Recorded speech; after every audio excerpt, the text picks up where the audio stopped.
Anything uniform. Harry Potter is quite popular. No way. No, shut up. Yeah. I'm actually really good at that one. Baby maker. I'm one of the only guys who can actually pull Harry Potter off. You just like that.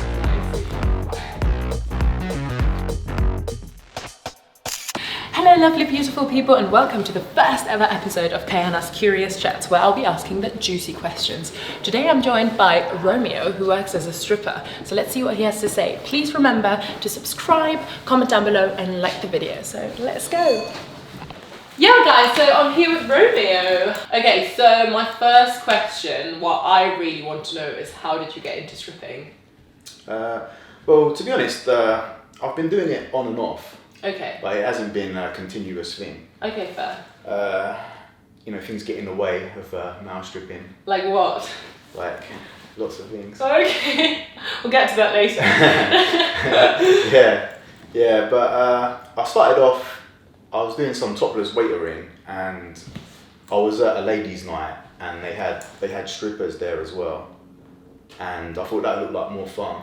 Right. And I was asked to get involved, so I did. How old were you when you were topless waitering? Early 20s. Okay. Yeah. Okay. And how did you get into that? Was it just like a little side hustle or just a job?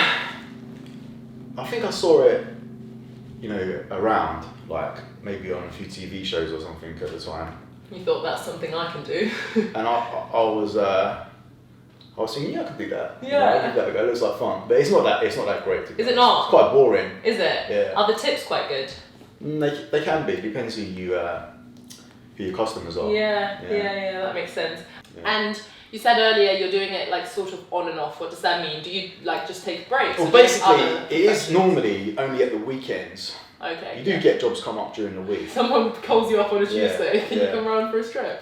But it is only normally the weekends, and obviously, like over the years, I've got into relationships and I've moved abroad and things like that. So, what does your day-to-day life look like then? So, you're Monday to Friday or Monday to Thursday? To be honest, happens? I've got like a normal job as well. Okay. So I just do the stripping as Right. like a bit of a kick. So when it's Saturday nights and I'm looking for kicks, I go and do a bit of stripping. I see. So it's more like a fun thing. Yeah, it's more like a side hustle hobby. I Yeah. see. So what's your other job?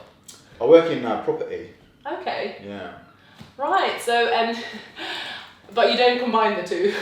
The jobs are very similar actually.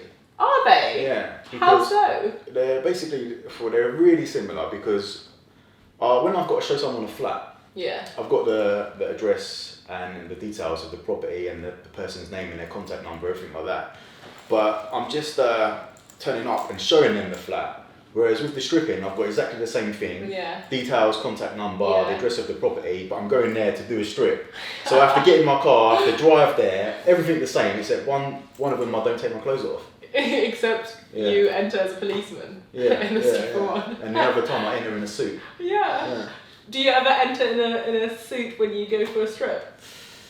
When they ask for 50 Shades, yeah. Ah, is that quite the common one, 50 Shades? Nah. What are the top 5? I'd say policeman, fireman, army's quite popular. Army, yeah. Anything uniform. Harry Potter is quite No popular, way. believe it or not. No, shut up. Yeah, Harry Potter. So you dress up as Harry Potter? I'm actually really good at that one. Like I don't mean to trying to brag here, but I'm one of the only guys who can actually pull Harry Potter off. How come? How so? Why do you? I don't know. People say I look a bit like him, but yeah. Do you have the full gear?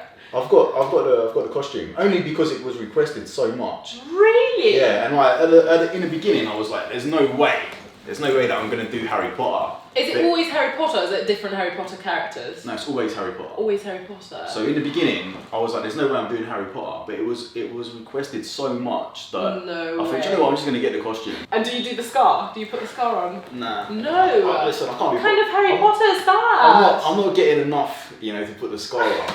To be fair, I think it's like because they've grown up with Harry Potter. But that's a bit disturbing, isn't it? You grew up with something. Do you want that image to take off? He is like a child, He is. I mean, later on, obviously, he's more mature. But when I do it, I'm a Gryffindor in the streets, Slytherin between the sheets. Has stripping affected relationships? And if so, how? Well, I had a girlfriend for quite a few years whilst I was doing stripping. And she knew? Yeah. Yeah. I actually met her at a ladies' night. Did you actually? Yeah. No way. Yeah. But That's, what did you enter as? What were you? that night, I think I was Top Gun. Top Gun. Yeah. Right. Was she the lady who you stripped for mainly, or was it just Nah, she was just there. Okay. There was like 300 people at this one. What? Yeah. What kind of venue was it? It was in a hotel. Big hotel. But what was the event? There was 4 guys. It's just ladies' night. And then how did you meet her? I was speaking to her afterwards. Yeah. Yeah. And so you were in a relationship for several years, and throughout that relationship, Well, I think it was about 2.5 years, 3 years. and you stripped during that time. Yeah.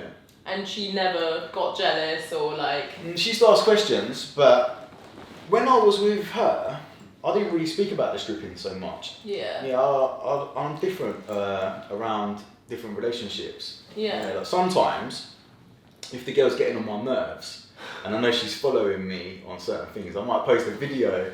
What do you mean she's following you? Oh, on Instagram. Or something like that. Yeah. One of these social media platforms. So you'll do it to intentionally. Yeah. I'll post a video of me stripping at some sort of event, and she'll be like, do you know what I mean? And has anything ever broken off over the topic of like, has anything ever ended because you strip? I don't know. No. Some of them didn't message back, so I'm guessing so. You can always blame it on the stripper. It's because I'm a stripper. Well, you know, the ones that fizzled out, maybe I could blame it on that. Yeah. But yeah, like I said, so sometimes I've just completely stopped stripping altogether. So have you ever stripped for men before? Or do you strip exclusively for I'll ladies? say 99% of the jobs are for ladies, like hen parties, ladies' nights, etc. Yeah. The occasional, maybe once in a blue moon, I might have done a guy's birthday or something like that. Yeah. A gay guy. Yeah.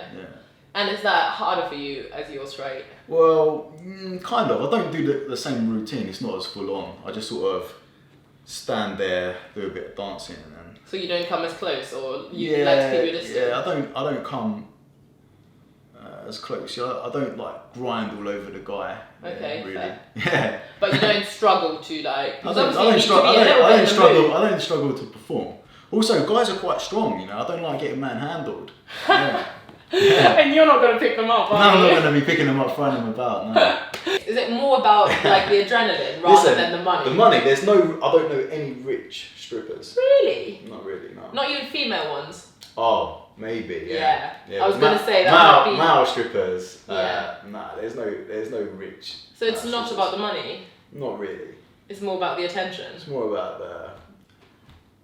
the adrenaline. I don't know. I think there's a bit of like euphoria there with it. Okay. So people find it hard to leave it alone. Yeah. Did you know how to dance before you started stripping? I still don't know how to dance now. People say that I can, but I've never had a dance lesson in my life except for when we've practiced the group routine. Okay. And we've had a guy there showing us a little bit then. That's as far as my dancing goes. I am envisioning Magic Mike scenes. Is that how it goes down? Like just a group of lads It just. can go down like that. Yeah. Do your parents know that you strip? Yeah. They do. Mm-hmm. Did you tell them right away?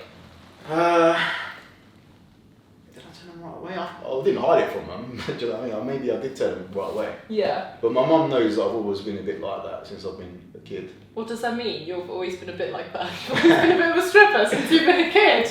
I've just been, I don't know what would the word be? An entertainer. Yeah, kind of. A showman. Yeah. A little bit. Okay. Yeah. Fair enough. Yeah. And what did your parents say? She don't mind. Yeah? Yeah. All cool? Mum and dad said? But I don't think my dad even understood me when I told him. Oh, Because really? he's Italian. Okay. Yeah. Okay. That's chill. And are there any do's and don'ts that you say are essential when you think about going into like a ladies' night or something? Do's and don'ts. Well, obviously don't drop anyone on their head. You know? Oh, God. Try it. I've seen that happen. No. Yeah. Whilst doing what? Whilst picking them up and spinning them around and stuff. Oh, God. Yeah, you can get carried away with your moves sometimes. Yeah. But that's never happened to you. Thank God. Yeah, but you can get carried away like when you're doing your moves and the crowd's shouting your name and all that kind of thing. Yeah. Trying to give them a little bit extra. You might go a bit overboard, lift the girl right up in the air and lose your balance. Yeah, okay. It happens. Okay, talking of going a step too far, does it ever happen to you that when there's a particular group of girls who are maybe quite young or like quite attractive, do you get a bit excited? I get a bit excited every time, I try to put that into the performance. Okay. Yeah, but I've stripped from like 18-year-old birthday parties to 100-year-old birthday parties in old people's homes. Okay, so you mentioned earlier you don't do it for the money. Can I ask you, how much does a stripper make? Does it depend on the different roles? Is it tipped well? You can get tips. I'll say they're quite few and far between though. What's the biggest tip you ever made in a night? Not that much really. I've heard guys. What's not that much? Give me a number. I've heard guys saying that they've got £1,000 tip before. Yeah. But that was the biggest I've ever heard. Yeah. Okay. Yeah, maybe £20. Okay, so it's not like some of the girls. No. I feel like that might be happening to the female strippers rather. Yeah, I think so as well. Like I've heard female strippers that work in the lap dancing clubs telling me that guys have given them £5,000 tips, and that's where the money is. Yeah, I'm just the wrong gender. To be a lady. I'm the wrong gender. Yeah. Could you live off of it? As long as the bookings kept rolling in every week, just about, I'd say. Is it only stripping? Do you ever go further? I like to remain professional at all times, but I've heard stories. I've seen the videos. You've seen the videos? I've seen the videos. I could tell you like one story. There was a guy, and he was stripping for a girl in Kensington for her birthday. Right. And this girl was a Russian Playboy model, and they got quite close. And I think he was paid extra to sort of stay the night, from what I hear and what I've seen. If it was a Russian Playboy model there, you would not stay the night? I'd have to... If it was your dream girl, you'd just give her your number and say, call me? Yeah, I'd have to say, I have to remain professional at all times. That's good. Yeah. Okay. Can you tell me about your most embarrassing moment ever stripping? One time, I was going to do a birthday party. Right. And I've parked my car and it's just in a house. And I walked into the wrong house. No way. Dressed as a policeman and said like, blah, went through the spiel. Did you get the wrong address or did she get it wrong? No, basically there was another party going on in the house sort of like 2 doors down with like birthday all outside and everything like that. Assumed. So I just assumed that was the place. No way. Yeah. So what happened? With music, because normally when you turn up, you know which property it is because of the music blaring out and all the balloons outside. And it was like that, so I thought it's definitely here. Okay, so you ring the doorbell. What happened? They was excited. They thought that they was getting a free stripper. And you said earlier that you stripped in care homes or like elderly people. Yeah. How can I tell you about that? This was a while ago, early on. When I first started, I got asked to do a 100th birthday in an old people's home. 100th birthday? And they just wheeled the lady up in her wheelchair. And I've done a little strip for her. Were you scared that something might happen to her? Not really. I was just, in my little zone. You go in a little zone, you sort of zone out when you do your strip. Is it always a good vibe with your audience? Or is it sometimes that you feel like, why the hell did you book a stripper? Like that doesn't seem like there's any vibe and any like fun in it. I'd say most of my jobs have gone like quite well. Yeah. I have had the occasional awkward one where I thought, why did you book a stripper? Like where the girl just doesn't want to know. She's just like, I don't want to do this. I want to be here. And, like I've had girls just get up and say, like, I can't do it. Just too shy. Oh really? Not only on the other occasion. And one of their mates has happily jumped in and replaced her. But so you never had to leave without doing your strip? No. I never had to leave without doing it. But I've heard some bad stories off the other guys. The girls have said, look, we wanted a white guy and you're a black guy, or we wanted a black guy and you're a white guy, or we wanted a guy who's 6'3" and you're 5'7", or do you know what I mean? All that kind of thing. So, and then they send them back. So it's just a nightmare. Have you got a signature move that you can show us? Like I said, you've got a carpet right there. Like I said, I'm quite tired today. So you're not going to give us any moves? I'll give you a little move. Okay. Don't involve me. Normally they always involve the girl, but this one's called the baby maker. But that's what you're getting. The baby maker. Yeah. Is that one of your favourites? Well, it's one that I picked up quite recently. Where would the girl be in that situation? You can do it. The girl can be behind, and you can just be sort of like resting on her lap, or you can be down. You can be down here. Let's say she's sitting on this chair. You could be like, you could be here. Go down like this, so her legs are here, and then you could be just like that. I see. Yeah. Thanks for the action, that was great. I enjoyed that very much. No worries. Perfect, thank you so much. That's it for today, guys. Thank you so much for watching. Thank you, Romeo, for coming and chatting to me. My pleasure. Guys, please make sure to subscribe to the channel, comment down below, like the video, and let me know who you'd like me to chat to next. See you soon.